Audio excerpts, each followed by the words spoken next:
¿Podemos cerrar la puerta? Nada más solo emparejada. Sí. La mayoría llegan tarde. Bueno, es un gusto que esté David aquí. Fue mi asesor de doctorado. Entonces, es divertido ahora estar de este lado, no de este lado. No para mí. Como venganza, les sugiero hacer las preguntas más molestas posibles. De acuerdo. En fin, espero que les guste la plática. Les voy a hablar sobre intervalos y cómo obtener computacionalmente cosas exactas o no sé si exactas, pero formales.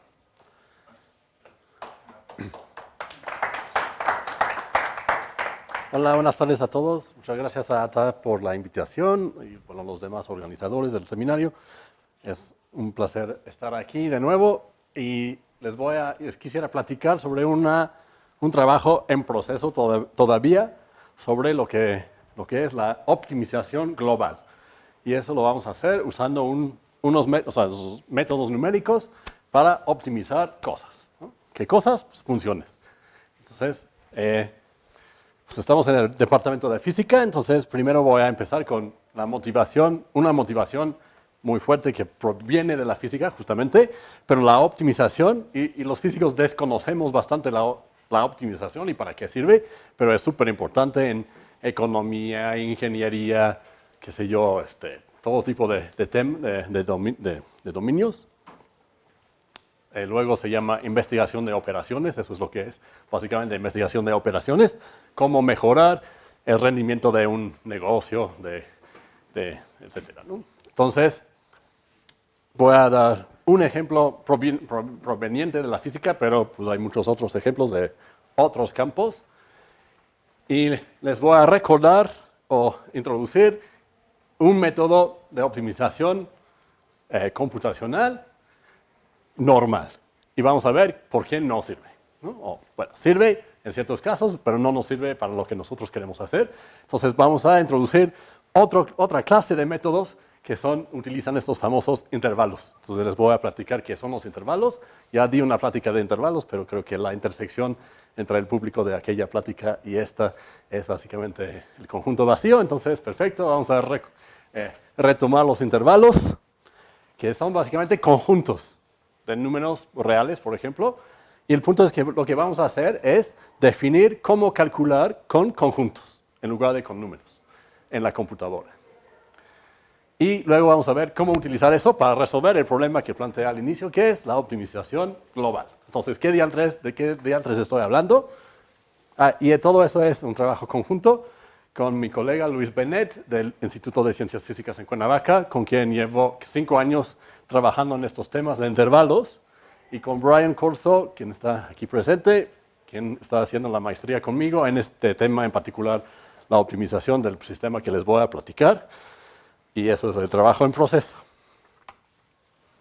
Entonces, bueno, voy a estar ilustrando todo con código de Julia, que espero que todos ya son expertos de Julia, pero se me hace que no necesariamente es el caso.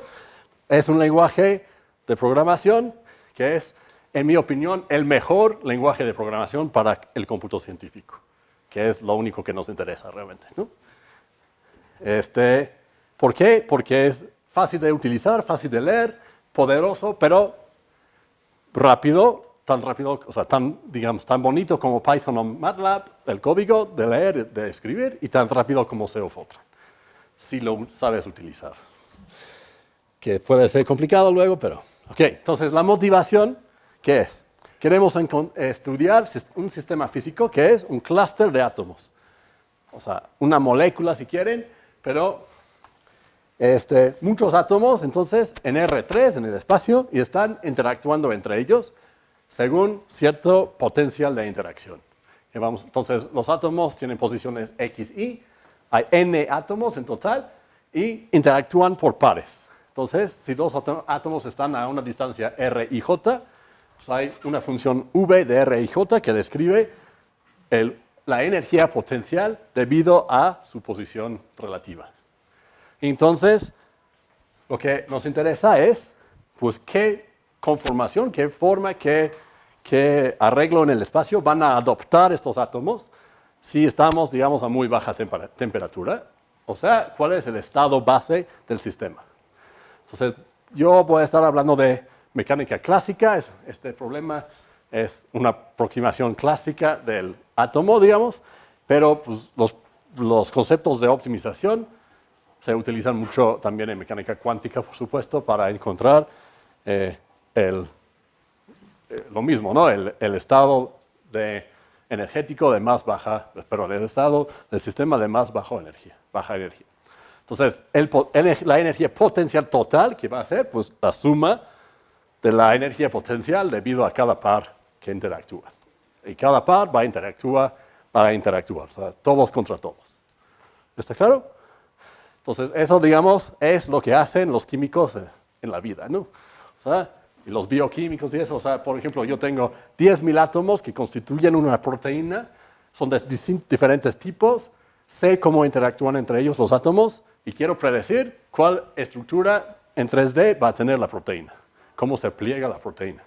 Y eso va a ser importante para mi salud, ¿no? Si la proteína se pliega bien o bien va a otra conformación, a otra estructura molecular en el espacio que me va a dar una enfermedad. Entonces, hay varias enfermedades que corresponden a que pues, la molécula busca el estado que no es el estado que debería ser, sino otro cercano en energía o algo así. ¿Sale? Entonces, este es el problema. Y nosotros vamos a estudiar un caso muy estudiado ya, que espero que todos ya hayan visto el potencial de Lennard-Jones, que es esto. Representa la interacción aproximadamente, la interacción de dos átomos de argón. O sea, dos átomos neutros iguales. Y pues tiene esta cierta forma que no vamos a entrar en por qué tiene esta forma, pero se ve así. ¿Qué quiere decir este potencial? Pues recordemos que la fuerza es la gradiente del potencial, la derivada. Entonces, aquí la derivada es bien negativa. Eso quiere decir que la fuerza quiere alejar a las partículas, ¿no? Entonces, o sea, se repelan cuando están cerca y si están no tan lejos, se atraen. Si están muy lejos, no se ven. Y entonces, la competencia entre estas dos fuerzas de repelar y atraer me da un lugar donde quieren estar, ¿no? Entonces, aquí, si están en el mínimo, la fuerza la derivada es 0. Entonces no se van a mover, es donde quieren estar, ¿no? Entonces, digamos, la longitud del enlace en el lenguaje de los químicos. ¿Sale? Entonces, eso es para dos partículas. Y la pregunta es, ¿qué pasa si tenemos n partículas? Entonces, voy a tener lo que llaman un clúster o cúmulo en español de partículas, que es como una molécula, pero no hablan de moléculas con este tipo de interacciones débiles. Y la pregunta es, ¿cuál es la estructura base de esta molécula? ¿No? ¿Está claro? Ok. ¿Y por qué me interesa? Porque entonces me dice cuál es la estructura de la materia que está constituida por estos átomos. Ok, entonces hay otros ejemplos que no quiero platicar, pero todos usamos Google Maps, pues es un problema de optimización. Pues el tema de aprendizaje automatizado es súper importante hoy día y eso simplemente es optimización.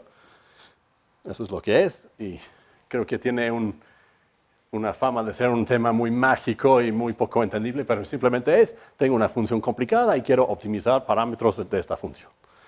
Y eso sería toda una plática aparte que me gustaría dar, pero no hoy. Sale. Entonces, bueno, sabemos, entonces, ¿cómo vamos a optimizar encontrar ese estado base? Pues tenemos que encontrar el mínimo de este sistema, ¿no? Y, bueno, todos sabemos que está fácil, porque nos lo enseñaron en cálculo 3, o cálculo n. ¿Qué dice? Toma la derivada de mi función, pon el resultado de este cálculo a 0 y resolver, ¿verdad? Y pues lo hicieron hasta el cansancio y ¿cuál es el problema? No sirve. ¿Por qué? Porque si yo pongo gradiente de mi función igual a 0, pues si mi función es una función altamente no lineal como es el caso de Lennard-Jones, saco su gradiente y tengo otra función altamente no lineal en n dimensiones y tengo que poner eso igual a 0, igual al vector 0. Y buscar soluciones, o sea, raíces de esta función. Y eso es muy difícil. De hecho, por ejemplo, matemática, la última vez que chequé, matemática es un software muy caro, pero muy impresionante, ¿no? La verdad. Pero según pude ver, no tiene una función para encontrar raíces de funciones no lineales en n dimensiones. ¿Por qué? Porque es un problema altamente difícil. Pero nosotros, con nuestras técnicas, lo podemos hacer en baja dimensión, ¿no? Pero en general, pues no, está muy difícil. Y además, si yo quiero el óptimo global, o sea, el más mínimo de todos, digamos, que es lo que quiero encontrar, pues lo que tendría que hacer aquí es encontrar todos los mínimos, todos los máximos, todos los puntos de silla y eso, y luego escoger el mínimo. Entonces, como que suena que estoy haciendo demasiado trabajo. Entonces, hay dos problemas diferentes que podemos atacar, el de encontrar raíces y el de encontrar mínimos, digamos. Y son relacionados, pero de hecho el de encontrar mínimos de alguna forma está más fácil, de alguna forma. Porque solo hay un mínimo global y hay muchas raíces, no sé. Ok, entonces, bueno, queremos optimizar este sistema. ¿Cómo lo vamos a hacer? Creo que tal vez debería brincar directo a la respuesta. Bueno, a la solución del problema. Mostrar que realmente lo podemos hacer. Entonces, bueno, no. Déjeme brincar un poquito aquí. Entonces, para ese problema de Lennard-Jones, de clusters de Lennard-Jones, la gente, o sea, los físicos químicos, hay una comunidad de gente que estudia ese problema y quieren desarrollar algoritmos para encontrar el óptimo global, el mínimo global. O sea, el estado base, ¿no? El estado de mínima energía. Y lo pueden hacer para 5.000 átomos, con métodos computacionales, con computadoras grandes, métodos estocásticos, y dicen que encontraron el mínimo global. Y la pregunta es, ¿cómo sabemos que realmente es el mínimo más abajo? Pues puede ser que ellos hayan encontrado un mínimo por acá. O sea, básicamente el problema, ¿cuál es? Podemos tener una función que se ve algo así, pero en 10.000 dimensiones. O sea, tiene un mínimo aquí, un mínimo aquí. Si yo ya encontré estos dos, no sé si hay otro mínimo por acá. Simplemente no lo sé. O sea, para saber eso, tengo que explorar todo el espacio de configuraciones. O sea, ellos, ¿no?, están estudiando 5.000 partículas en 3 dimensiones. Es un problema literalmente de 15.000 dimensiones. O sea, tengo una función de R a la potencia 15.000 en R y dicen que encontraron el óptimo global, el mínimo global. Y simplemente no pueden decir realmente si es el mínimo global o no. No pueden garantizarlo. Y de hecho hay papers donde dicen, encontramos el mínimo global y luego después alguien dice, no, encontramos uno más mínimo, ¿no? Más abajo. Entonces, podemos preguntarnos, ¿hay una manera de garantizar que hayamos encontrado el mínimo verdaderamente el más abajo? Y la respuesta es sí hay, y es lo que les voy a platicar. Y desgraciadamente usando estos métodos de intervalos, que desgraciadamente son bastante desconocidos entre la comunidad científica en general, pero hay una comunidad de gente que trabaja con ellos y están teniendo, digamos, tal vez un poco un renacimiento, tal vez. Bueno, entonces, usando estos métodos, ¿cuántas partículas puedo resolver? Resulta que la respuesta es 5. O sea, puedo garantizar que haya encontrado el mínimo global del problema, el más abajo, con 5 partículas. Y eso se hizo hace 5 años. Y es lo que estamos intentando reproducir en este momento para luego avanzar a 6. Y resulta que si haces eso con paquetes de optimización estándar, o sea, hay paquetes de optimización global y no sé qué, que puedes comprar por mucho dinero, resulta que dicen, ya encontré el mínimo global, y resulta que este valor no es un valor posible de la energía, está ligeramente más abajo del mínimo verdadero. ¿Por qué? Porque hay errores de punto flotante. Entonces, en las computadoras calculamos normalmente con los números de punto flotante, que es una aproximación a los números reales, y eso conlleva errores en cada operación. Entonces, como estos paquetes no toman eso en cuenta, pues llega a este problema.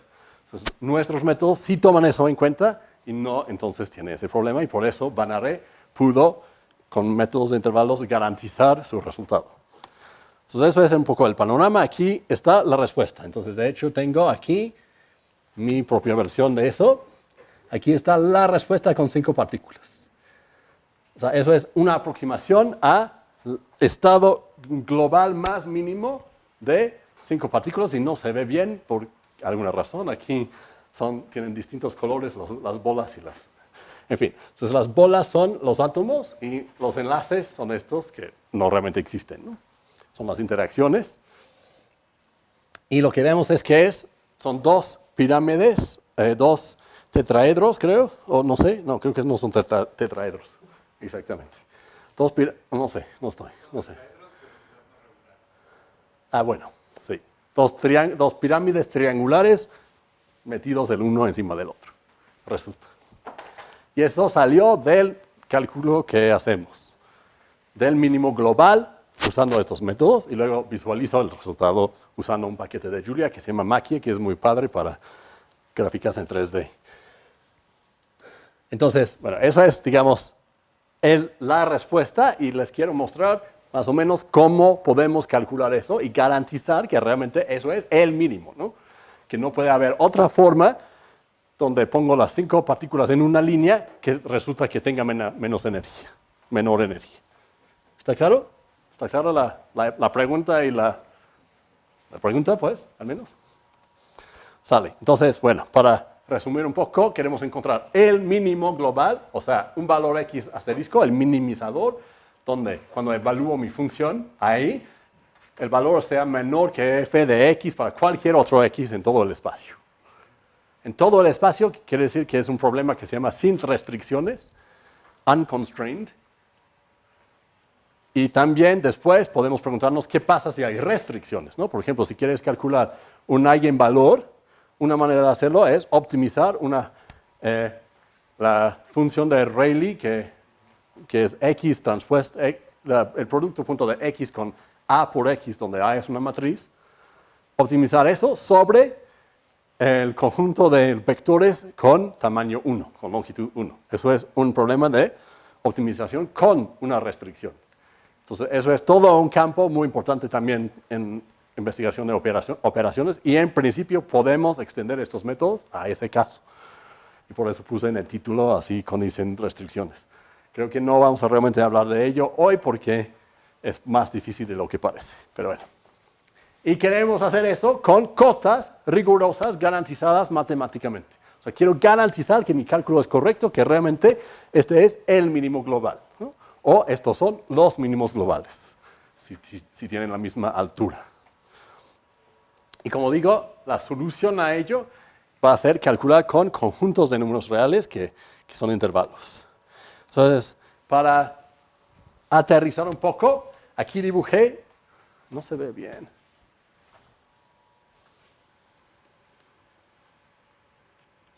No sé qué está pasando. Estoy teniendo muchos problemas con mi tecnología, pero bueno. Esta función, pues es una función, ahí está la función, ¿no? Esta función g se llama la función de Greebank, un tipo, y él lo inventó, ¿por qué? Porque es una función con un montoncísimo de mínimos y máximos. Entonces, si yo hago, bueno, lo que hacen los métodos numéricos de optimización normales. Bueno, ahorita lo vamos a ver, pero bueno, no sé ¿cómo podría encontrar un mínimo de esta función? Si yo empiezo aquí, ¿qué podría hacer?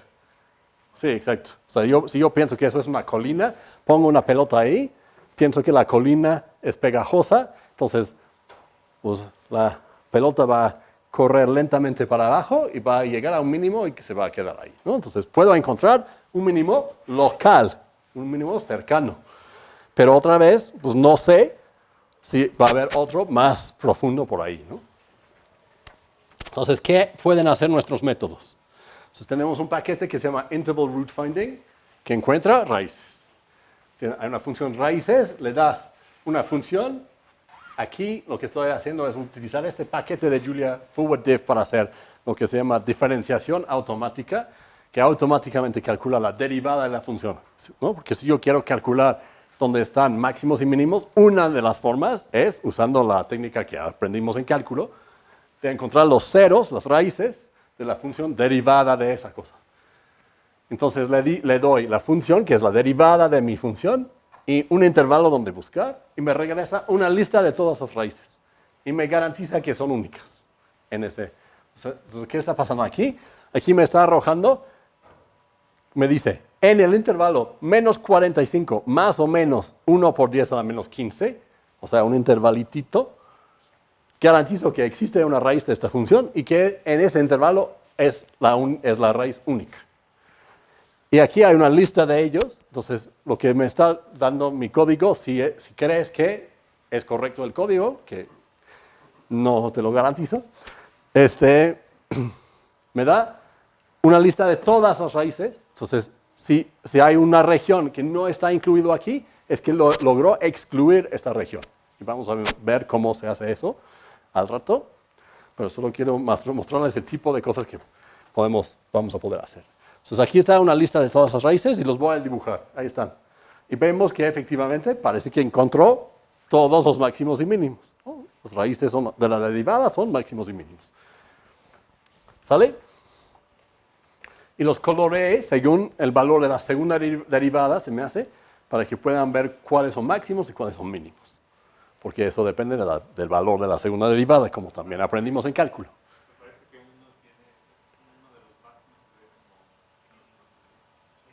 Sí, es que lo que está pasando es que ahí la derivada es muy... O sea, estoy coloreándolo según el valor de la derivada y ahí la derivada la función es muy plana. Entonces, aun si sea un máximo, tiene un valor cercano a cero.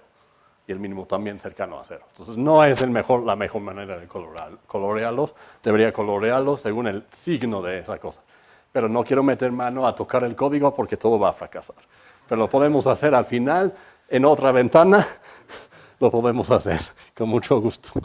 O sea, el punto es que ese tipo de preguntas que seguramente yo tenía al menos en cálculo, pero no entiendo qué está pasando, pues lo podemos ver porque podemos calcular todo, ¿no? O sea, yo creo, en mi opinión, deberíamos enseñar todo eso desde el primer semestre, ¿no? Y dibujar cosas así, con todos los mínimos.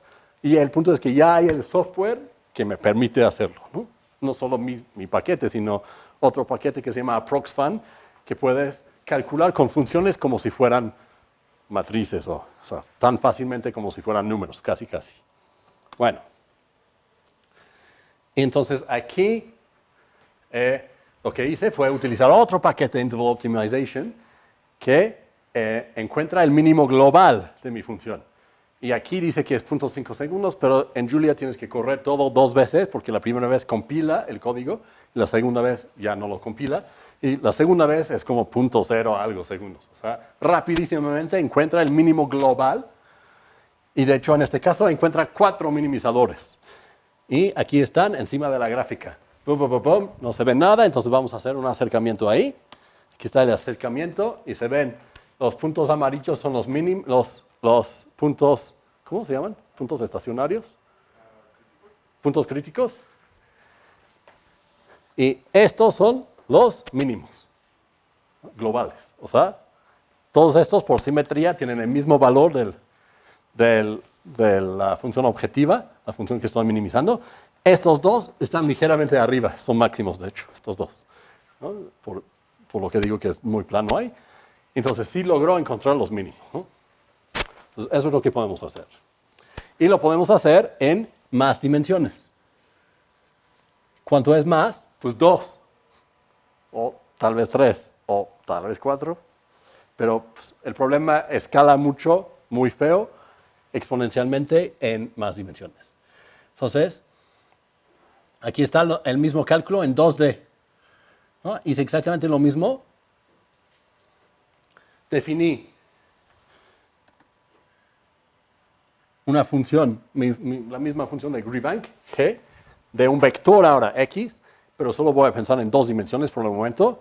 Y lo que estoy buscando son las raíces de nabla de G de esta función. O sea, mi paquete tiene, bueno, en Julia puedes utilizar operadores de Unicode, o puedo usar nabla como el nombre de una función.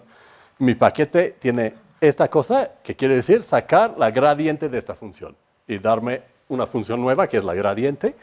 Y voy a buscar sus raíces en esta región del espacio. Ahora estamos en 2 dimensiones, entonces tengo un intervalo en una dirección, en X, un intervalo en Y, entonces es como unos cuantos azulejos, es un espacio en 2 dimensiones y estoy buscando, tengo mi función que vive arriba, y estoy buscando todos los máximos y mínimos como raíces de la derivada o de la gradiente. No entiendo qué está pasando. Y entonces aquí está, no puse el tiempo, pero creo que el tiempo son unos segundos. O sea, en unos segundos puedo calcular todas las raíces de esta función en 2D en esta caja, ¿no? Con un cierto método numérico que se llama Kravchuk, que es muy difícil de escribir y de pronunciar. Fue un polaco, si no mal recuerdo. Y otra vez me dice cuáles son las raíces. Ahora son raíces en 2 dimensiones. Entonces son cajitas. Todo es, ¿no? Entonces el punto es que estoy siempre dando cotas para todo. Entonces, ahorita vamos a ver eso de intervalos, pero es un intervalito en X, un intervalito en Y. Entonces me dice, en esta regioncita hay una raíz única. Y hay 59 raíces en esta región. Y luego voy a contar, voy a calcular la estabilidad de cada una de ellas. O sea, es máximo o mínimo o... ¿Cómo lo voy a hacer? Voy a usar la función Hessian, que me da la matriz de segundas derivadas parciales de mi función f en 2 dimensiones en un intervalo x. ¿Sí es cierto? No, no es un intervalo. En un vector x voy a calcular sus eigenvalores con un paquete de Julia, voy a calcular cuáles son mayores que 0 y contarlos. Y eso me dice si es un máximo o mínimo o puntosilla. ¿No? Entonces, en una línea tengo una función que me calcula si un punto crítico es máximo o mínimo o puntosilla, y luego los voy a dibujar encima de la gráfica en distintos colores, ¿no? Entonces ahí están, puedo rotar. Entonces, ahí vemos claramente cuáles son los máximos en negro, los mínimos en amarillo y los puntosilla en magenta. ¿De acuerdo? Entonces sí puedo hacer el cálculo completamente. Aquí está desde arriba. Y se ve que sí lo está haciendo bien. Bueno, los colores no salen aquí, ¿no? Por alguna razón. ¿Sale? Eso es lo que podemos hacer. Entonces, vamos a ver cómo diantres lo hacemos. ¿De acuerdo? ¿Preguntas? Pregunten, por favor, como dijo Atahualpa. Preguntas feas son... Que lo estamos metiendo en una cajita es por lo que decías del error del punto flotante. Sí, no. Buena pregunta. Sí, o sea, eso fue, bueno, la pregunta fue si la razón por meterlo en una cajita es por los errores de redondeo con usar aritmética de punto flotante. Eso fue, digamos, la motivación inicial para desarrollar aritmética de intervalos. Yo puedo tener cotas garantizadas y yo propago las cotas a través de mi cálculo, entonces termino con cotas para mi resultado. Y como hay números reales que no se pueden representar como punto flotante, de hecho casi todas no se pueden representar exactamente, pues más bien lo voy a representar como un intervalo y la respuesta va a ser un intervalo que garantizadamente contiene la respuesta que me interesa. Pero ahora, como lo entiende la gente, es simplemente una manera de calcular con conjuntos. O sea, el punto es que yo puedo evaluar mi función sobre todos los puntos en ese conjunto al mismo tiempo. Y eso es lo que vamos a ver. Entonces, tenemos un conjunto de paquetes que están libres en GitHub, Julia es libre, etc. Bueno, no importa. Y vamos a ver cómo es eso entonces.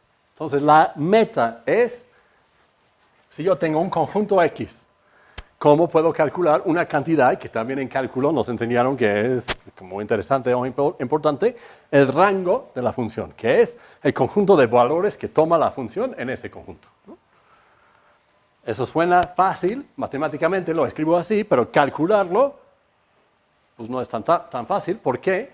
Porque calcularlo es equivalente a optimizar la función. Es encontrar el mínimo y encontrar el máximo. Y eso es difícil. Entonces, los conjuntos más fáciles son los famosos intervalos que ya mencioné 10.000 veces. que es un conjunto, vamos a pensar en los intervalos cerrados entre A y B, que son todos los números reales entre A y B, ¿no? Y lo que quiero hacer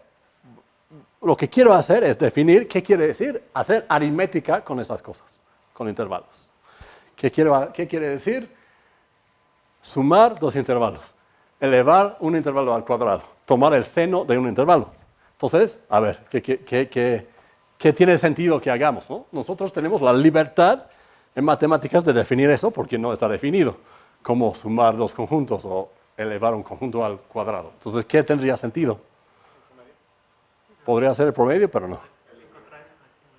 Encontrar el máximo y mínimo. O sea, como yo lo pienso es, ¿cómo vamos a definir? ¿Cómo vamos a definir? Bueno, sí. O sea, lo que queremos hacer es, bueno, creo que está mejor ver un ejemplo. Vamos a ver el ejemplo que me gusta, que es x cuadrada, ¿no? Entonces tengo un intervalo x y quiero saber qué quiere decir x al cuadrado. Pues mi idea, ¿qué es? Es tener una manera de acotar. Bueno, sí, entonces lo que quiero hacer, siempre hay que tener en mente lo que queremos hacer, es calcular el rango de la función, ¿no? Entonces, ¿de dónde a dónde va? Entonces, eso es lo que quiero definir. Voy a definir x cuadrada para darme ese resultado, el rango. Entonces, ¿cómo lo voy a hacer? Pues voy a definir f de mi intervalo como, para todos los números en mi intervalo, calcular su cuadrado. Eso me va a dar un montón de números, y de hecho me va a dar todo un intervalo de números. Y la respuesta de este cálculo va a ser ese intervalo. ¿No? Por ejemplo, si yo tengo 1, 2 al cuadrado, ¿qué quiere decir? Quiere decir que quiero tomar todos los x entre 1 y 2 y elevarlos todos al cuadrado. Eso me va a dar un montón de respuestas, pero todos van a estar comprendidos entre 1 y 4. Entonces, la respuesta a mi cálculo va a ser el intervalo 1 a 4. ¿Sí?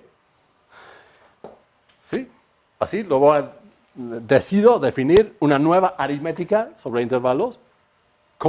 Cada función va a comer un intervalo y escupir un intervalo tal que el intervalo que escupa contenga todos los f de x para todos los x en mi intervalo. ¿De acuerdo? Por ejemplo, menos 1, 2 al cuadrado. ¿Qué es? Bueno, ¿cómo calculé eso? De hecho, tomé el valor mínimo y lo elevé al cuadrado y tomé el valor máximo y lo elevé al cuadrado. Y así, operacionalmente, puedo hacer el cálculo. Pero aquí, ¿qué va a pasar? ¿Qué valor hay en ese intervalo? 0, por ejemplo. Y 0 al cuadrado es 0. Entonces, 0 tiene que estar en el resultado, ¿no? Y de hecho, 0 es el valor mínimo que puede salir porque es un cuadrado de números reales. Y el valor máximo es 4. Entonces, el resultado es 0 a 4. ¿De acuerdo? Entonces, tengo que hacer el análisis así. Para todos los A y B, tengo que ver cuáles son los valores posibles que salgan cuando yo elevo al cuadrado el intervalo A a B al cuadrado. Y en general, ¿cómo hacemos eso? Pues rompimos la función en pedazos donde es monótono la función.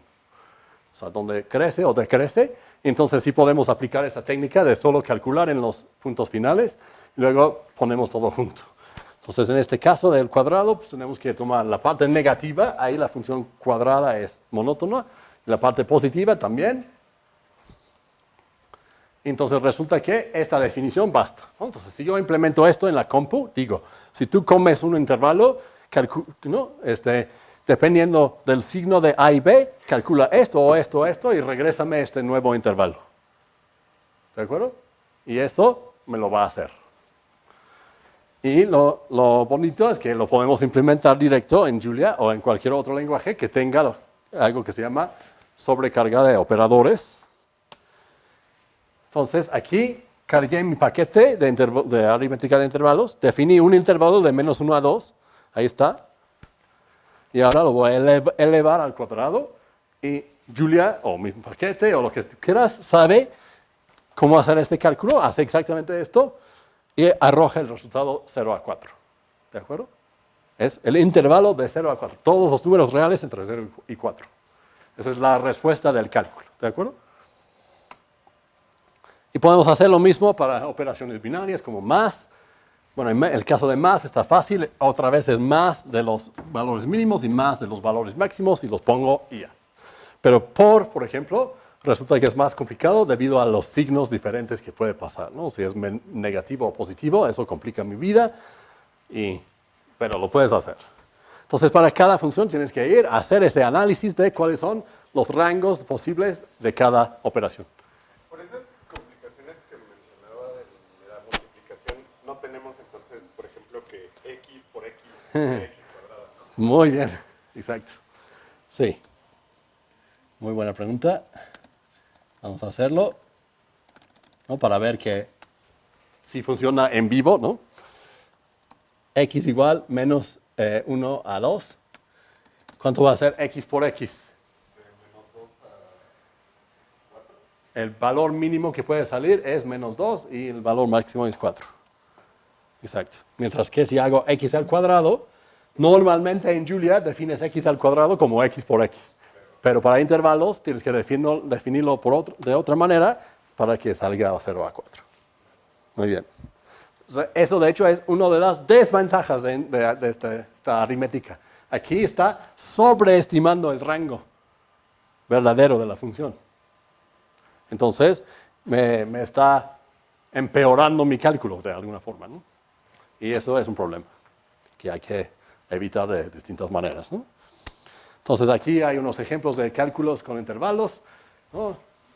Con estos dos intervalos los definí y luego lo calculé. Y puedes, por ejemplo, hacer la intersección de dos intervalos, como son conjuntos.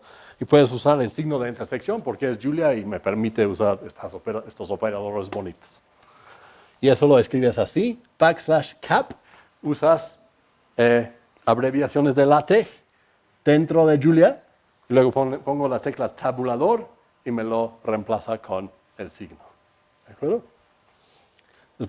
Por ejemplo, puedo poner alfa, \alfa, y luego tab igual a 3, y alfa simplemente es el nombre de una variable, como en matemática o otros sistemas.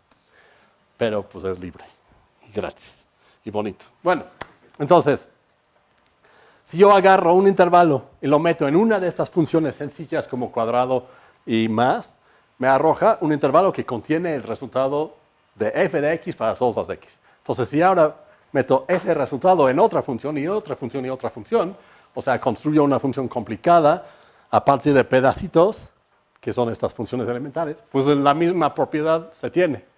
Entonces, si yo tengo una función complicada,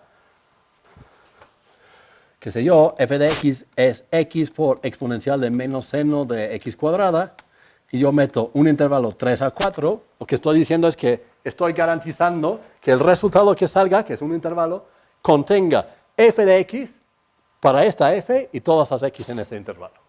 O sea, contiene, no necesariamente es igual como acabamos de ver, pero es más grande siempre.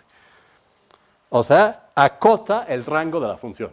Tengo cota superior y cota inferior y garantizo que el rango de la función está ahí adentro. Estoy usando números de punto flotante, pero hay un truco que no he explicado, que en cada operación tenemos que redondear el resultado superior para arriba y el resultado inferior para abajo, y así garantizamos que todos los cálculos, aun cuando estamos usando punto flotante, son rigurosos matemáticamente. ¿Vale? Eso, de hecho, es el punto más difícil en la implementación del paquete. Si no tuviéramos que hacer eso, sería casi una tarea de primera clase de la carrera, de la carrera incluso, ¿no? Pero, o sea, es literalmente lo que puse, o sea, se entiende todo, incluso en prepa, ¿no? Pero el redondeo hace complicadísimo el asunto y es feo. Pero ya está hecho. Nos costó mucho trabajo. Ok, entonces, pues hay un teorema que dice que lo que acabo de decir. Entonces vamos a ver unos ejemplos que tengo que brincar a otro. ¿Cuándo acaba? A las 3 y cacho. Híjole. Bueno, entonces rápidamente. Aquí hay una función sencilla, x cuadrada menos 2x en cierto intervalo, y lo que estoy dibujando es si meto este intervalo de entrada, este intervalo sale, ¿no? El intervalo en x es de entrada y de y es de salida. Y lo que estamos viendo es que para esta función, cuando hago x cuadrada menos 2x con un intervalo de menos 1 a 3, me arroja algo que excede por mucho el rango verdadero de la función, ¿verdad? Entonces, ¿cómo puedo mejorar eso? Pues, ¿alguna idea? Voy a hacer algo para mejorar eso. Lo que voy a hacer es partir mi intervalo en pedazos. Y cuando lo parto en pedazos y evalúo mi función en cada pedazo, pues estoy haciendo más cálculos. Estoy haciendo el número de cálculos que es proporcional al número de pedazos, pero me da una mejor estimación del rango. Y conforme vaya incrementando el número de pedazos, me da cada vez una mejor aproximación. Entonces, lo que tengo ahí es una aproximación de mi función completa en esa región con cajitas, ¿no? Las cajitas garantizadamente contienen la traza o la gráfica de la función. ¿De acuerdo? Y lo que hice fue colorearlos. Bueno, ahorita llegamos a eso. Y lo puedo hacer con otras funciones, ¿no? Y pasa lo mismo y lo va secando. Y ahora vamos a hacer esta función, ¿no? Que tiene ese chipotito ahí. Pero, por ejemplo, si yo quiero optimizar esta función, minimizarla, ¿qué haría? Pues lo veo y digo, el mínimo obviamente es por aquí, ¿no? Pero ahora lo vamos a hacer con intervalos. Vamos a acotar esta función con intervalos de la misma manera y lo que vemos es que pasa algo raro ahí, ¿no? ¿Qué está pasando ahí? Está yendo, resulta que esta función ya va a menos infinito, ahí. ¿No? Porque es log de algo que se hace cero en una región muy reducida.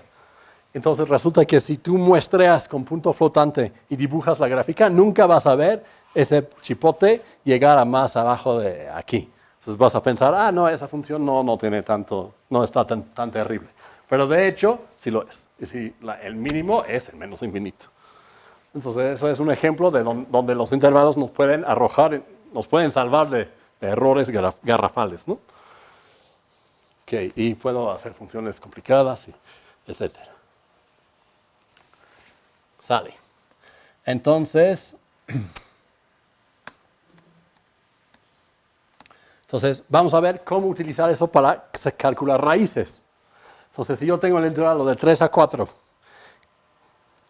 y yo tengo la función x cuadrada menos 2, que es mi función favorita, yo quiero encontrar raíces de esta función, que son raíz de 2 y menos raíz de 2, raíz cuadrada de 2. Y ese número no se puede representar exactamente en la computadora, como punto flotante. Y por eso es interesante esta función, ¿no? Y tiene 2 raíces. Entonces, ¿qué voy a hacer? Si yo tomo mi intervalo y lo meto en esta función, ¿qué va a hacer? Pues va a hacer lo que acabo de decir. Primero va a calcular x al cuadrado con mi intervalo x, que arroja un intervalo que contiene x chiquita al cuadrado para todas las x chiquitas en mi intervalo. Luego le resto 2 a todos y me arroja este nuevo intervalo. ¿Y qué puedo decir con este nuevo intervalo? Puedo preguntar, ¿0 está contenido en ese intervalo? Y la respuesta es no. ¿Qué concluyo? Pues como este intervalo contiene garantizadamente el rango de la función, concluyo que esta función no tiene ninguna raíz. No tiene ningún 0 en este intervalo. Teorema. Demostrado en 3 patadas con punto flotante. Y puedo hacer lo mismo con un intervalo que va hacia infinito. Entonces, toda esta parte de la recta real, puedo preguntar, si yo evalúo mi función ahí, pues estoy evaluando mi función efectivamente en todos los puntos entre 2 e infinito al mismo tiempo, y me dice que garantizadamente, si yo tengo esta función y este intervalo, ¿cuánto es f de x? Pues resulta que es lo mismo, pero en particular no contiene 0. ¿No? 0 en esto, no. ¿Sí? Entonces, ¿qué acabo de demostrar? Que no hay ninguna raíz en toda esta región sote de la recta real. Entonces, esa es la manera en la que puedo excluir raíces, excluir regiones cuando estoy buscando raíces, ¿no? que dije que era una de las cosas que hace nuestro paquete. ¿Dudas? ¿Está claro? Y luego, entonces lo que voy a hacer es, pues tengo toda la recta y elimino esto, elimino esto y voy bisectando o lo que sea y encuentro las regiones donde podría haber raíces. Aquí estoy diciendo algo negativo, no hay raíces. No me dice si sí hay raíces, solo me dice que no hay. Tengo que usar otros métodos que no voy a platicar para ver que sí hay raíces, que básicamente son contracciones, donde son operadores que si tienes un intervalo y aplicas el operador y el resultado caiga adentro del intervalo original, entonces, teorema hay raíz y es única en ese intervalo. Y hay una versión del método de Newton que hace eso. En fin, esa es otra práctica más. Y entonces en dimensión superior ya platiqué que son cajas que son productos de intervalos y puedo utilizar el signo de producto de Julia, ¿no? \times, y me da una caja en 2 dimensiones. Bien, entonces llegamos al tema de la plata. Bueno, y puedo hacer cosas padres como calcular la inversa de la matriz jacobiana en un intervalo con precisión arbitraria. Y eso es algo que puedo hacer en Julia sin programar nada más de lo que ya hice.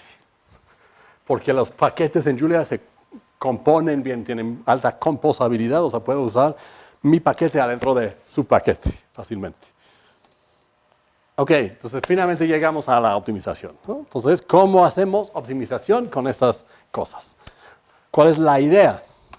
La idea es un poco lo mismo que con las raíces. Las ideas realmente son bien fáciles, no son tan complicadas. La idea original es, voy a acotar con el resultado de evaluar mi función sobre todo un intervalo y ahora, pero eso me da información sobre si hay una raíz o si hay un mínimo, ¿no? Entonces, ¿cómo es eso del mínimo? Supongamos que yo ya encontré un punto en el espacio donde mi función toma el valor 10. Vamos a hacerlo más fácil. X cuadrada menos... No voy a evaluar el código, no.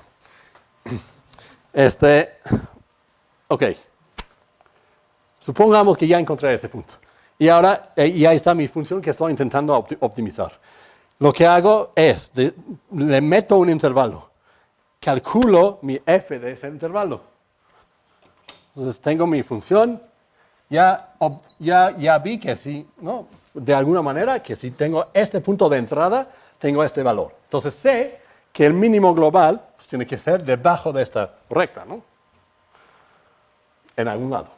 Entonces, si ahora tomo este intervalo, aquí, en X, y evalúo mi función, me arroja un intervalo por aquí. Y ese intervalo está completamente por arriba de esta recta, pues no puede contener el mínimo global. Esa es la idea. Porque contiene el rango de todo, contiene el rango de la función y todo está arriba del punto que sé que está arriba del mínimo global. Ahí está la idea. Entonces, vamos a ver eso en acción. Entonces aquí hay otra visualización. Ahí hay mi función que quiero minimizar. Lo que voy a hacer es agarrar una caja y evaluar en su punto medio la función. Ahí está. Entonces sé que el mínimo global tiene que ser menor que esta recta. Y ahora voy a bisectar esta caja y voy a ver si mejoro las cosas, ¿no? Entonces estoy seleccionando esta caja gris, que se ve no gris ahí, pero bueno. Evalúo su punto y vi que, sí, ahí hay un punto más abajo. Entonces, pues la cota superior de mi mínimo global bajó. Vamos a ver eso de nuevo. Estaba aquí, bajo, ¿no? ¿Está claro?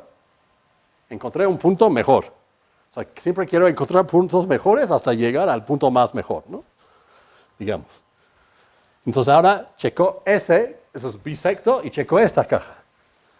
Y checo esta caja, y checo esta caja, hasta que llego a esta caja, cuya imagen está arriba de esta recta. Entonces sé que ahí no puede estar. Entonces lo borro. Chao. Y ahí sigo. Con estas reglas bien sencillas, lo sigo.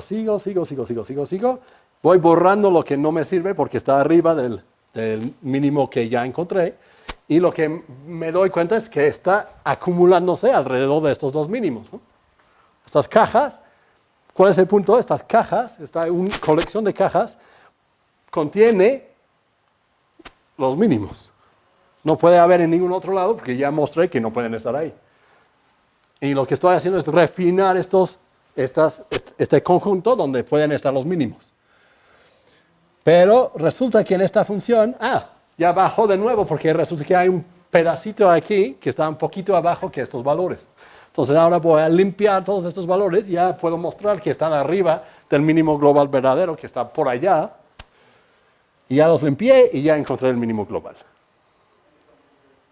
Eso es lo que se llama un algoritmo branch and bound. O sea, branch es, digamos, bisectar y bound es acotar. Y es un algoritmo que trata de los 60s o en los 70s con intervalos. Y es un algoritmo exhaustivo, ¿no? Tuvo que revisar todo el espacio de búsqueda para encontrar el mínimo global. Es obvio. Si quieres garantizar que encontraste el mínimo global, a fuerzas tienes que revisar todo el espacio, pero lo tienes que hacer de una forma lista. Entonces, tiras a la basura grandes partes del espacio de un golpe porque estás calculando con conjuntos. ¿De acuerdo? Entonces, vamos a ver eso en acción en mi problema de... ¿dónde está?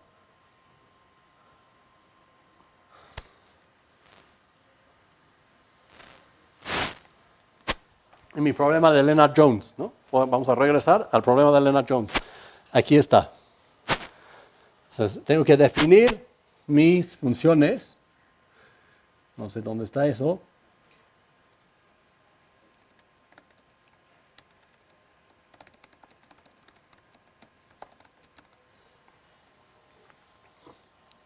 Ay, no puede ser.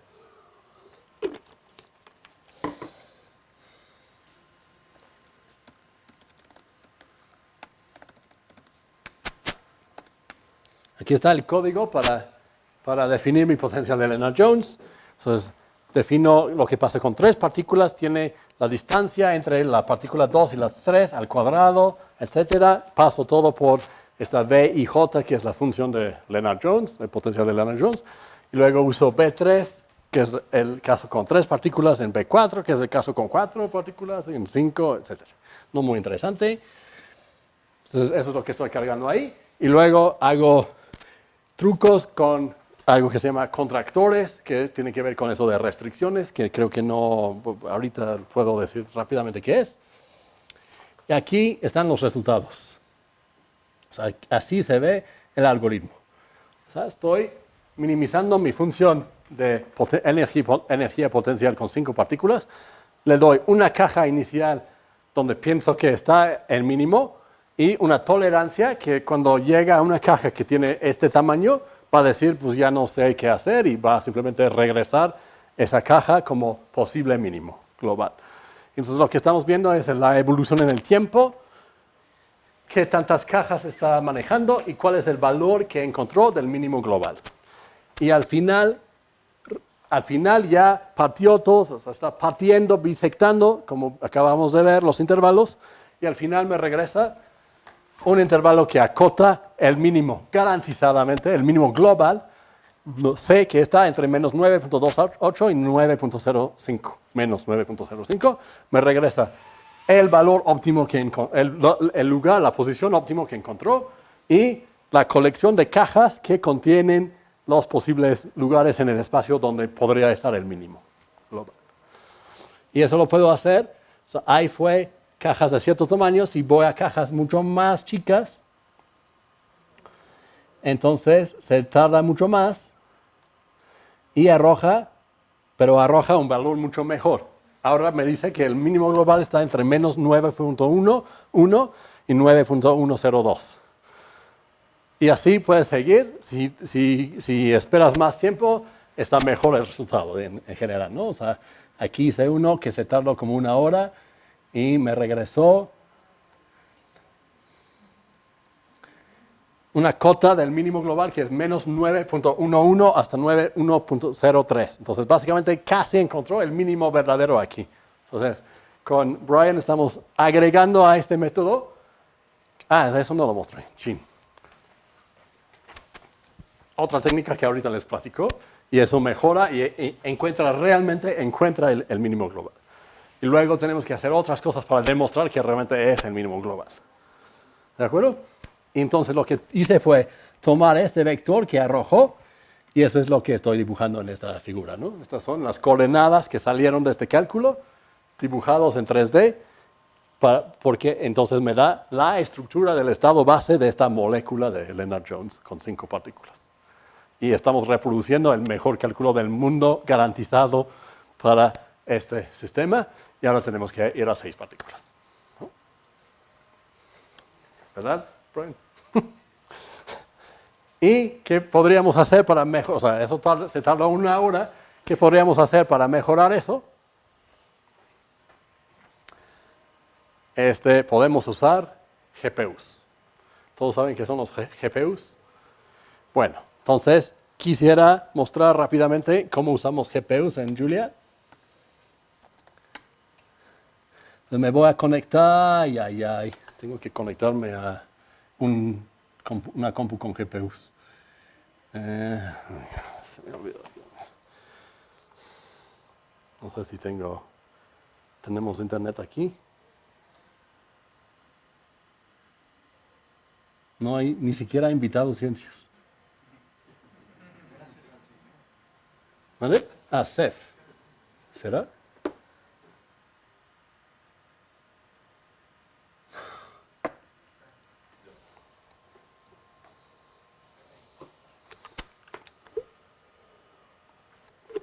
Entonces,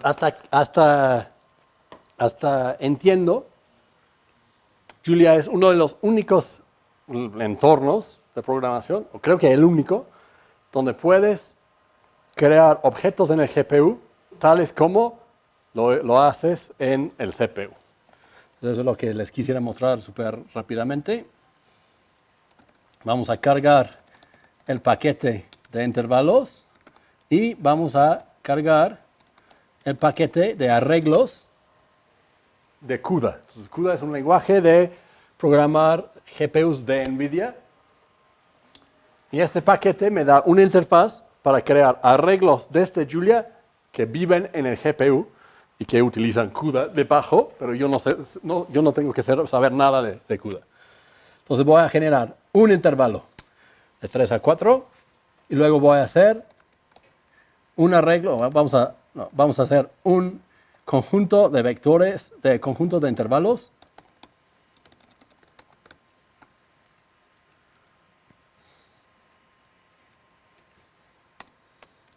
Ahí hay un vector de intervalos que estoy creando en el CPU y ahora voy a pasarlo al GPU. Simplemente hago B igual a QArray de X. Y eso, ¿qué hace? Crea un arreglo, pero un arreglo de un tipo especial, un QArray. Entonces, Julia tiene muchísimos tipos de arreglos que sirven para distintas cosas. Eso me está creando un arreglo que vive en el GPU, pero un arreglo de intervalos.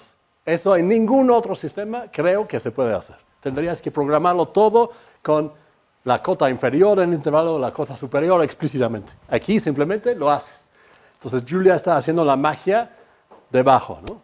Les recuerdo que Arthur C. Clarke, un escritor famoso de ciencia ficción inglés, decía que cualquier tecnología suficientemente avanzada es indistinguible de la magia. Eso es magia, ¿no? Eso es lo que llevo 10 años esperando desde que me enteré de que podías programar GPUs. Nunca lo he hecho porque qué flojera. Bueno, ahora ya no da flojera porque ahora es así de trivial. Ahora voy a definir una función de Julia normal y lo voy a aplicar elemento por elemento a mi vector en el CPU. Con esa sintaxis de Julia que se llama broadcasting o difundir. ¿No? Eso simplemente quiere decir aplicar f elemento por elemento o punto por punto, por eso se llama punto por punto, al aplicar la función a cada elemento de mi vector. ¡Pum! Ahí está. Y el punto es que lo puedo hacer con mi vector ya en el GPU. Entonces lo que está haciendo ahorita es compilar todo todo el código de Julia lo convierte a código del GPU y lo compila automáticamente sin que yo me dé cuenta, excepto que estoy esperando. Y ahí está, ya hizo el cálculo, evalúo esta función elemento por elemento en mi arreglo en el GPU. Y eso es todo. Bueno, no todo, pero eso es un gran paso, ¿no? Y de hecho yo puedo escribir funciones que viven en el GPU sin saber realmente CUDA. Los puedo escribir en Julia y llamar desde Julia y es infinitamente más fácil que en cualquier otro sistema. ¿Cómo sabe cuántos GPUs tienes? Ah, bueno, sí. O sea, hay funciones que puedes utilizar para averiguar eso. Por el momento no funciona muy bien con varios GPUs. Creo que lo puedes hacer. ¿Vale? Pero lo hace automático. O sea, Sí, automáticamente escogió uno de los GPUs en ese equipo. No sé cómo funciona eso. Sí. Hay detalles, por supuesto, hay detalles. Pero o sea, el punto es que yo no tengo que saber nada para hacer cosas fáciles, ¿no? Y bueno, entonces, en la próxima plática les mostraré los resultados de optimización en el GPU, en Lennard-Jones, a ver hasta dónde llegamos. Con 6 partículas, sí. Sale. Entonces, pues creo que debería pararme ahí. O puedo hablar de restricciones y esas cosas que está padre también. Pero muchas gracias por su atención.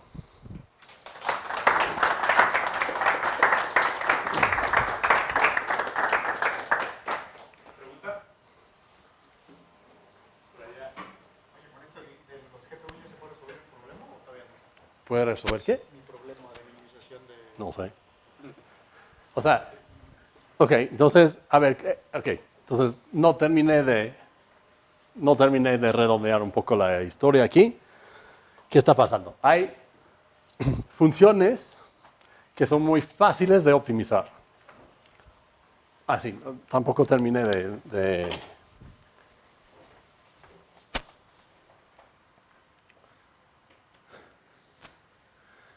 Aquí está uno de los algoritmos estándares de censo por gradiente. ¿Qué haces?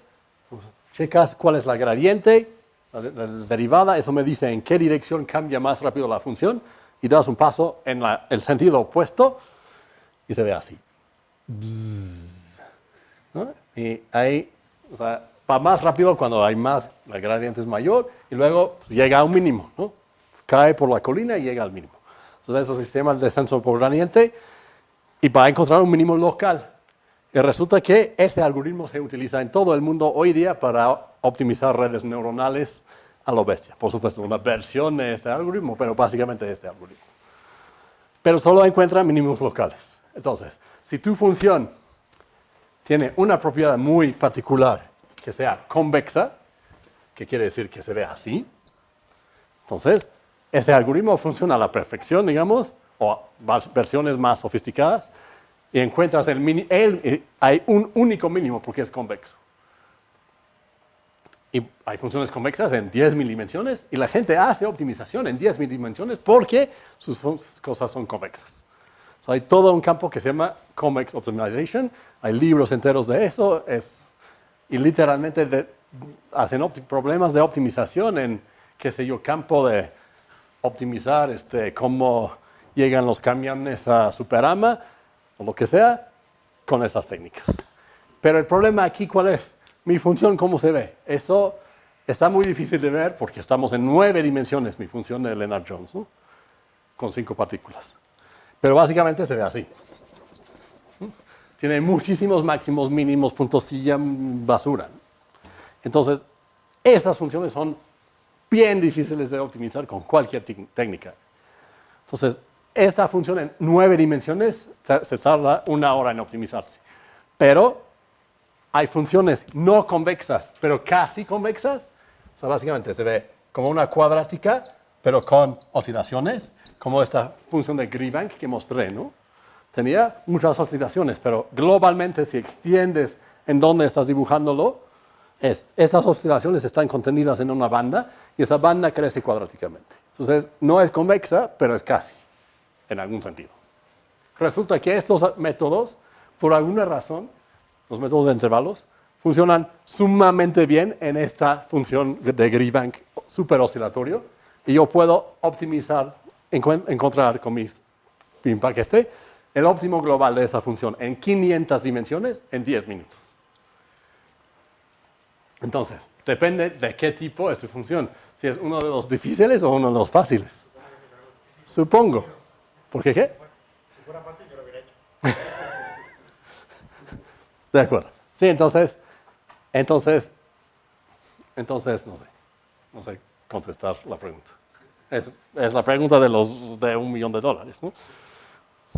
O sea, si tú puedes, o sea, la gente vende software que hace mejor esta optimización, ¿no? O sea, si mejoras el 10%, igual y te pagan mucho dinero por optimizar su cosa mejor, ¿no? Por ejemplo, en estos arreglos de GPU se podría como paralelizar de alguna manera. Sí, sí, es lo que hacen los GPUs. Sí, sí, porque... Entonces será mucho más rápido. Sí, exacto. Sí, o sea, en mis pruebas iniciales, 500 veces más rápido. O sea, solo 500, sí. O sea, estos GPUs tienen, digamos, creo que los que estoy usando tienen 5000 procesadorcitos, pero son procesadorcitos lentos. Entonces, hacen los mismos cálculos, más lento, pero 5000 a la vez. Si es que sepas utilizar correctamente la cosa. O sea, básicamente tienes que inventarte muchísimos pedacitos de trabajo y repartirlos. Se reparten automáticamente, pero tienen que estar trabajando constantemente y no moviendo memoria y eso. O sea, aquí hay un problema que necesitas mover mucha memoria. O sea, seguro los algoritmos se pueden mejorar mucho. O sea, estoy haciendo lo más básico en el GPU y funciona 500 veces más rápido. Entonces, si puedes mejorar el algoritmo, pero 500 veces más rápido que una hora es 10 segundos. O sea, de una hora a 10 segundos. Y tal cual puedo optimizar esa función en 10 segundos en el GPU. Después de mucho trabajo, de mucho hablar con la gente de los GPUs de Julia, o sea, no es tan fácil como lo estoy pintando, por supuesto, nunca lo es, pero, o sea, pero básicamente se está desarrollando la infraestructura para poder hacer problemas serios en el GPU, ¿no? Con Julia. ¿Vale?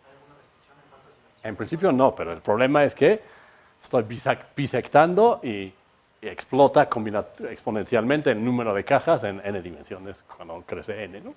Entonces, justo la otra parte de la plática es cómo evitar eso. Y hay una manera de reducir hacer otra cosa en lugar de bisectar para mejorar. Básicamente el problema es que estás generando demasiadas cajas y tienes que analizar cada una de ellas. Eso es lo que hacen bien los GPUs en paralelo. GPU es una bueno, sí, se llama Graphics Processing Unit. Es una tarjeta que estaba diseñado para gamers, ¿no? Para jugadores, porque para hacer los cálculos de perspectiva que necesitan para hacer visualizaciones 3D. Y los científicos hace tiempo se dieron cuenta, pero esos son multiplicaciones de matrices. Si yo puedo convertir mi algoritmo en hacer muchas multiplicaciones de matrices, entonces puedo comprar mi tarjetita de jugadores y hacer mis cálculos científicos interesantes ahí. Y luego NVIDIA se dio cuenta de que estaba pasando eso y ya liberó, o sea, ya dio a conocer una versión de sus tarjetas diseñada para solo cálculos en lugar de jugar, ¿no? En fin, entonces, y hoy día, por ejemplo, Google ahora tiene algo que se llama TPU, Tensor Processing Unit, que es otra cosa, que es lo que ellos usan para Machine Learning a gran escala, pero ahora ya los puedes utilizar en línea con Julia gratis en Colab, que es un sitio de Google. Es como los notebooks que estoy usando, una versión que hizo Google, bueno, Colab de colaborar, ¿no? Y ahí entiendo que hay una manera de usar los TPUs gratis y pues podrías hacer estos cálculos ahí también, ¿no? Y la idea sería, con el mismo código, poder correrlo en el CPU, el GPU, el TPU y el que sigue. Eso es como el sueño guajiro de los desarrolladores de Julia o de los desarrolladores de donde sea, pero Julia realmente me lo permite de una forma mucho más ágil que he visto en otros lados. ¿Existe una manera, o sea, ya que te devuelve esta función, es un área en donde aseguras que esté el óptimo? Sí. ¿Existe alguna manera de elegir de manera óptima el valor un valor en ese... Muy bien, sí, muy buena pregunta. Eso es lo que íbamos, sí, sí. Entonces lo que estamos haciendo, que no es nuevo tampoco, nada de eso es nuevo, pero o sea, el tener código que puedo correr enfrente de ustedes, casi, ¿no? Que lo haga, que sea entendible, fácil de utilizar, fácil de conectar con la visualización, fácil de no sé qué, eso no me atrevo a decir que es completamente nuevo, pero casi. Y que sea rápido, ¿no? Porque hay paquetes de intervalos que hacen el mismo cálculo con código igual de bonito, pero son 100 veces más lentos, porque corren en MATLAB. Muy mala idea, sí. ¿Qué me preguntas? Sí, entonces lo que estamos intentando hacer, lo que ya tenemos, lo que ya tiene Brian, es, ¿dónde está? Esta minimización de descenso del gradiente o por el estilo, meterlo adentro del código de intervalos. O sea, básicamente, lo que estoy haciendo por el momento es escoger el punto en medio del intervalo, evaluar mi función ahí y decir que eso es un estimado de una cosa superior del mínimo. Pero lo que podría hacer es, aquí está mi punto inicial, ahí hago una minimización local usando una de esas otras técnicas, eso me da un mejor punto, un mínimo local. Y eso lo repito y eso me va a permitir descartar más cajas más rápidamente y efectivamente en unos, no sé, unos segundos encuentras el mínimo global. Pero, Sí, entonces puedes combinar distintas técnicas para mejorar mucho más la cosa. Entonces, igual y con eso podemos llegar a hacer cosas más interesantes. pero entonces el problema de minimización que se estaría diciendo ahí tendría que ser uno con restricciones, ¿no? O sea, porque ¿No? te interesa que sea dentro de un... Bueno, si te interesa, buena pregunta, si te interesa sin restricciones minimizar la función, pues no me importa que caiga dentro de la caja. Si te interesa con restricciones es muchísimo más complicado y ahí no te puedo dar una muy buena respuesta en ese momento. Pero en eso estamos Pero si trabajando. lo haces sin restricciones con un punto inicial dentro de la caja, es muy probable... Puedes salir de la caja, pero no te importa. Solo es una manera de sacar un mejor estimado del mínimo global. Entonces, es por eso que digo que minimizar globalmente es de hecho más fácil que raíces, porque raíces hay muchos en todos lados, en mínimo global. Puedes sacar muchas partes del espacio más rápidamente por todos esos trucos, ¿no? Todos esos trucos se han ido desarrollando a partir del momento inicial cuando a alguien se le ocurrió hacer esto, que fue Scalebo en 70 y no sé qué, 4 o algo así. Pues, hoy día hay gente que sigue ¿no? viendo cómo puedo mejorar estos métodos. Nosotros somos ejemplos de ello, pero hay otra gente en el mundo. Y hay muchísimas técnicas muy heurísticas de, en este tipo de problemas, ¿no? En lugar de bisectar, o sea, ¿qué estamos haciendo? Estamos tomando una caja y bisectar en la dirección más grande. En lugar de eso, podrías ver, si yo evalúo mi función ahí, en qué dirección se estira más, voy a cortar en esa dirección. Eso es otra heurística que podría funcionar mejor o no. Estos problemas, tengo que decir, son NP completos. O sea, son bien difíciles, ¿no? Con otra palabra entre bien y difíciles. Y entonces, bien difíciles cuando creces en la dimensión, ¿no? Ahora, si lo que te interesa no es el mínimo global, que puedo garantizar que es el mínimo global, sino un muy buen mínimo, que probablemente es bastante global, entonces estas técnicas igual y no son la respuesta. Puedes agarrar uno de estos paquetes super acá que digo, que usan un montón de técnicas conjuntas y dicen, probablemente es el global. Y probablemente va a ser mucho más rápido. O sea, de hecho, el tipo Vanare que encontró esto de la estructura de los 5 átomos, dice que con su software que no está disponible, ¿no? Eso es el problema. O sea, ojalá y su software estuviera disponible para probar todo eso y compararlo con el nuestro, pero no está disponible. Entonces, eso no me parece o sea, compatible con hacer ciencia, ¿no? O sea, para hacer ciencia, el código tiene que ser abierto para que cualquiera pueda comprobar que realmente estés haciendo lo que dices que estás haciendo. Él dice que encuentra el mínimo global combinando este método de intervalos con otro, otro tipo de método de optimización, en 0.1 segundos. Pero luego toma media hora comprobar que realmente es el global. O sea, entonces, ese es el punto, esa es la diferencia. Encuentra uno que piensa que es el global, pero no puede garantizar que realmente sea el global todavía.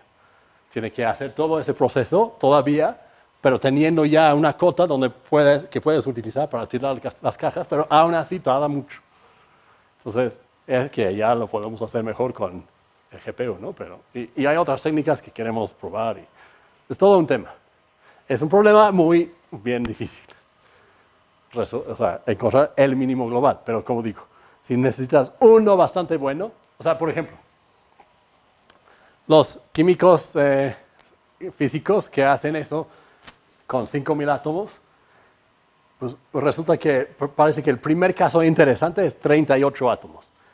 ¿No? Es un clúster de Lennard-Jones con 38 átomos, porque han encontrado que el paisaje de energías, o sea, esa función en 38 por 3 dimensiones, tiene una gran parte donde si empiezas ahí y minimizas y eso, converges a un tipo de estructura. Y por aquí converges en una región chiquita del espacio de configuraciones, converges a otra estructura. Pero esta otra estructura está mejor, tiene un mínimo global más profundo, pero tiene una estructura geométrica muy diferente. Entonces no puedes llegar ahí haciendo cosas locales desde acá. Tienes que, de alguna forma, darte cuenta de que hay estas dos partes del espacio de configuraciones. No podemos nunca, yo creo, desgraciadamente, llegar a garantizar eso porque el espacio es demasiado grande, con intervalos. Entonces, pero lo que estoy diciendo es que si tu problema tiene esa estructura donde tienes una parte del espacio donde te das cuenta de esta estructura y otra, donde este tipo de soluciones, no puedo garantizarte en cuál estás, ¿no? Pero si no te importa y solo te interesa uno bastante bueno, entonces adelante, hay miles de métodos más rápidos que este, seguro.